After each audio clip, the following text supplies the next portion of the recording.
Start now. Learn Council for the District Cooperative Banks, however, submitted that the Reserve Bank of India must assure that the entire amount offered by the district cooperative banks for exchange after due verification in the form of demonetized notes will be duly replaced by commensurate amount of legal tender notes.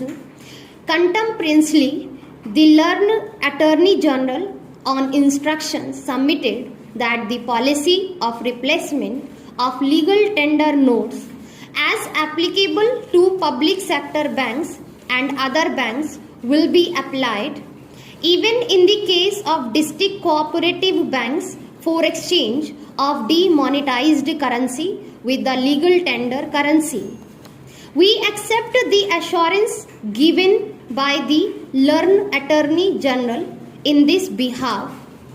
The other broad point was about extending the time limit for exemption for use of demonetized currency notes of rupees 500 and rupees 1000 at specified counters as per the relevant notifications issued in that behalf of by the Reserve Bank of India. It was contended that the exemption period provided in the concerned notification is expiring. Hence, it will not be possible to deposit the demonetized notes at specified counters.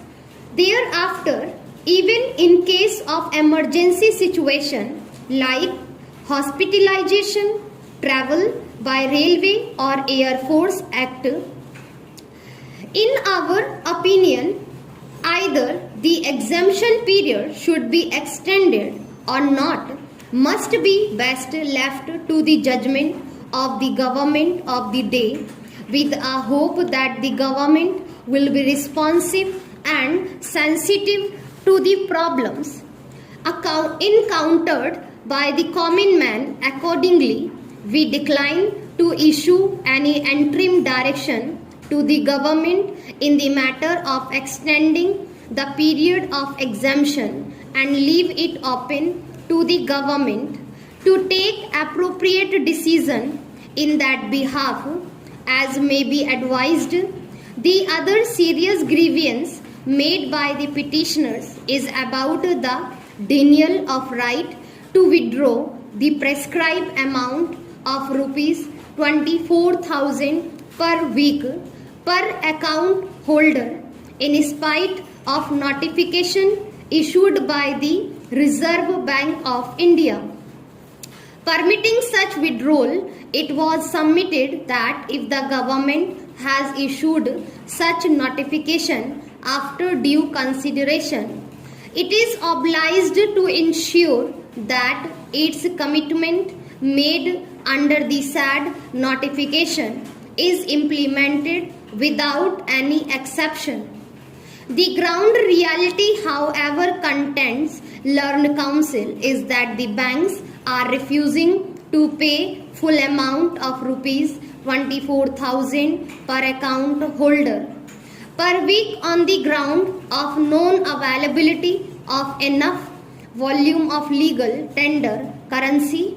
According to the learned Attorney General, the government has already made it imply clear that it would take around 50 days time to streamline the cash flow. That period is still not exhausted. He submits that as of now, the Reserve Bank of India has been able to infuse around rupees 5 lakh of the new legal tender notes in the form of rupees 500 and rupees 2000, that is almost over 40% of the amount of demonetized notes already deposited with the banks. Further, the authorities are working to the best of their ability to diffuse the crisis of cash flow situation by printing new notes. 100